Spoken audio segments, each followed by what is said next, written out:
Project car कक्षा 10 में एक आयताकार कागज जिसकी लंबाई 20 सेंटीमीटर और चौड़ाई 15 सेंटीमीटर है, तो इस कागज की लंबाई को आधार मानकर बेलन बनाया जाता है, उन्हें चौड़ाई को आधार मानकर बेलन बनाया जाता है। दोनों स्थिति में बने बेलन के वक्र पृष्ठीय क्षेत्रफल और आयतनों में क्या अंतर होगा? पाई बराबर 22/7 है। तो पहला स्थिति आपका क्या है, दिया है एक का आयताकार कागज जिसकी लंबाई 20 सेंटीमीटर और चौड़ाई 15 सेंटीमीटर। अब देखिए, मान लो ये आपका कागज है, इस कागज की लंबाई कितना कर दिया जाए, ठीक 20 सेंटीमीटर और ये चौड़ाई इसका जो है 15 सेंटीमीटर, इसको आधार मानकर बेलन बनाएगा।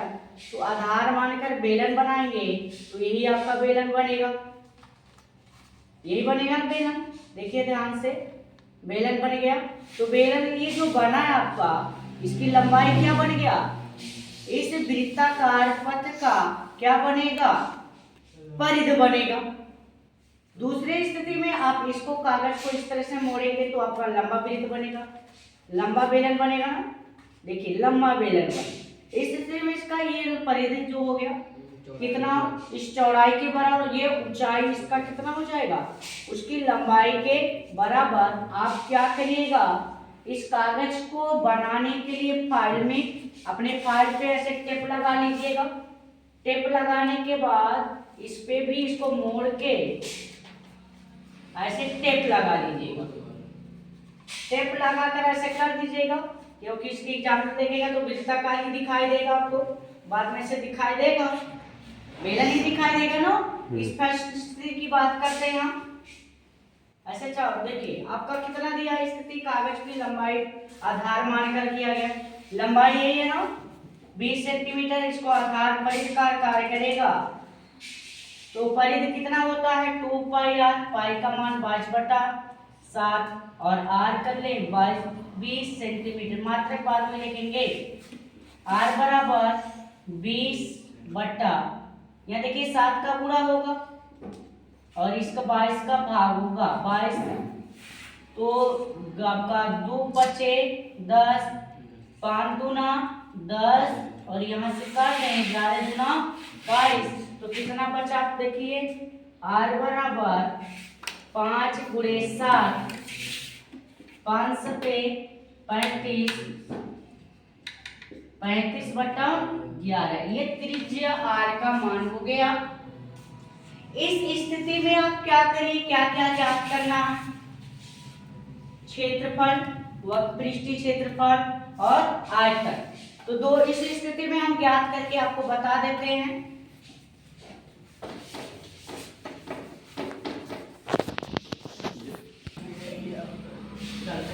देखिए आपका इस स्थिति में बेलन बन गया ना, त्रिज्या कितना आ गया 22/35 और ऊंचाई कितना है, उसकी ऊंचाई कितना 15 सेंटीमीटर। तो ये आप पेज को ऐसे चपटा, मतलब यहाँ क्या कर दिया, लगा लीजिएगा टेप के माध्यम से, किसी तरह गोल के माध्यम से। तो अब यहाँ लिखेंगे हम लोग बेलन का वक्र पृष्ठीय क्षेत्रफल, सूत्र क्या होता है 2 पाई r, यही सूत्र लगा लेंगे। 2 पाई का मान कितना है 22/7 और r कितना आया 35/11, तो क्या लिखेंगे 35/11, h कितना है 15, काटिए 7 बचे और 11 दूना 22, कट गया। गुणा करना पड़ेगा, 2 गुणे 2 गुणे 5 गुणे 15 सेंटीमीटर स्क्वायर बनेगा। कितना बनेगा देखिए, 2 दूना 4, 4 बचे 20, 20 और 15 दूना 30, 300 सेंटीमीटर स्क्वायर बना। इस स्थिति में अब बेलन का क्या निकालेंगे हम लोग, बेलन का आयतन, बेलन का आयतन क्या होता है पाई r स्क्वायर, h पाई का मान 22/7 रखना है। आर कितना है 35/11, 35/11 गुणे 35/11 गुणे एच कितना लिया 15। तो अब काट दीजिए 11 गुना 22, 7 5 35। ये 11 का भाग मत दीजिएगा, पूरा करिए। देखिए 2 5 10 और 10 हो गया, या एक बार लिखते 2 गुणे 5 गुणे 35 गुणे 15 पूरे बट्टे 11। देखिए इसका मात्रक होगा सेंटीमीटर। गुणा करिए, आपको 2 5 10 और यहाँ देखिए 10 का 15 5 75 को 5 यहाँ से 7 15 3 45 45 7 जोड़ लीजिए, आपका 52 हो गया। और 5 गुना 10 का 0 लगा लेंगे, यानी आपका 5250/11 सेंटीमीटर। ये आपका पहली स्थिति वाला पूरा नोट कर लीजिए। दूसरी स्थिति में अब क्या करेंगे, आधार अब किसको चौड़ाई को मानकर बेलन बनाना होगा। ठीक, इतना नोट करिए आप लोग। चलिए दूसरी स्थिति में कागज को आधार की चौड़ाई को आधार मानकर बेलन बनाया गया। ठीक है, बनाकर इसको चिपका दीजिएगा। ठीक, इसका ये जो बेलनाकार भाग बनेगा वो परिध बन गया ना इसका, और एच कितना हो गया 20 सेंटीमीटर। तो परिध क्या होगा, आधार का परिध कागज की चौड़ाई बना। तो आर बराबर यहाँ देख लीजिए ध्यान से 105 बटा कितना 44, और बेलन का वक्रपृष्ठीय क्षेत्रफल और निकालना है 2 पाई आर एच मान रखा गया 2 का 22/7, आर का मान 105/44 और एच कितना है 20। देखिए काटे हैं 11, देखिए 22 का 11 गुना 22 का, और ये 22 से कम 22 कैंसिल हो गया, 15 से कम 105 कट गया, तो 15 गुणे 20 गुणा किए 300। देखिए पहली स्थिति में भी आपका वक्रपृष्ठीय क्षेत्रफल 300 आया था, दूसरी स्थिति में भी कितना आ गया 300।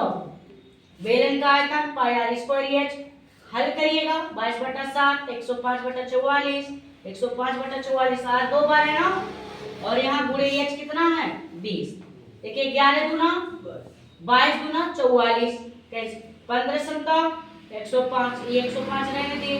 यहाँ देखो 20 और 11 11 44 तो 5 4 20, तो 15 गुणे 105 गुणे 5 2 गुणे 11 गुणा कर दे, इसका गुणा करें 15 5 75 को 75 ले दे, 15 का 15 0 बीच में है इसलिए गुणे 5 11 गुना 22।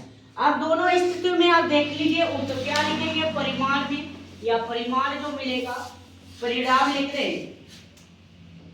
अब नीचे लिखेगा परिणाम, परिणाम लिखेगा बेलन के वक्रपृष्ठीय क्षेत्रफल में कोई अंतर नहीं है। दूसरा क्या लिखेंगे, बेलन के आयतनों में अंतर है। केवल अंतर ही पूछा था, क्योंकि इसका अंतर कितना है, पहले वीडियो देखिए, दूसरी स्थिति में आपका कितना आया था 5250/11 था, तो वहां गुणा कर लीजिए 2 का 11 गुना ऊपर भी 2 अंतर आएगा ना 50 गुना 100 2 गुना 4 5 और 2 बचे 10 बटे 11 गुना 5, दोनों स्थिति में अंतर आ जाएगा। ठीक, यही आप परिणाम निधि के परिणाम में यही लिखना है नीचे पूरा लिखने के बाद। ठीक।